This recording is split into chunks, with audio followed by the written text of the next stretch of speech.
അഞ്ചരക്കണ്ടിയിലെ dental വിദ്യാർത്ഥിയുടെ ആത്മഹത്യയെ തുടർന്ന് ചില ദളിത് സംഘടനകൾ ആഹ്വാനം ചെയ്ത ഹർത്താൽ കേരളത്തിൽ പറയത്തക്ക പ്രതികരണമൊന്നും സൃഷ്ടിച്ചില്ല. ചില സ്ഥലങ്ങളിൽ ബസ് ഗതാഗതം മുടങ്ങി. വളരെ അപൂർവം ചിലയിടങ്ങളിൽ പീടികകൾ അടപ്പിച്ചു. ചിലതൊക്കെ കച്ചവടക്കാർ സ്വയമായിട്ട് അടച്ചു. ബാക്കിയുള്ളത് ഈ ദളിത് ആക്ടിവിസ്റ്റുകൾ അടപ്പിച്ചു. സ്വാഭാവികമായിട്ടും അത് ചില്ലറ സംഘർഷങ്ങൾക്ക് വഴിതെളിച്ചു. വല്ല CPM BJP ഒക്കെയാണ് ഹർത്താൽ ആഹ്വാനം ചെയ്യണമെങ്കിൽ പിറ്റേ ദിവസം ഒരാൾ ഒരു കടയും തുറക്കുകയില്ല, ഒരു വാഹനവും നിരത്തിൽ ഇറങ്ങുകയില്ല. കാര്യമന്ത്രി ഗണേഷ് കുമാർ വലിയ പ്രസ്താവനയും പ്രഖ്യാപനമൊക്കെ നടത്തും. KSRTC ബസ്സുകളൊക്കെ ഷെഡ്യൂളിനനുസരിച്ച് തന്നെ ഓടും. ഈ പണി മുടക്കുന്ന ജീവനക്കാർക്ക് ഡയസ്നോട്ട് ബാധകമാക്കും.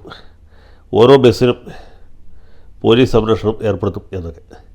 പക്ഷേ നേരം മുടക്കപ്പെടുത്തുന്ന സ്ഥിതി എന്താ വെച്ചാൽ KSRTC ബസ് സ്റ്റാൻഡിൽ സകല ബസ്സുകളും കട്ടപ്പുറത്തായിരിക്കും. സ്വകാര്യ ബസ്സുകളുടെ പറയാനുമില്ല. KSRTC പോലെയല്ലോ.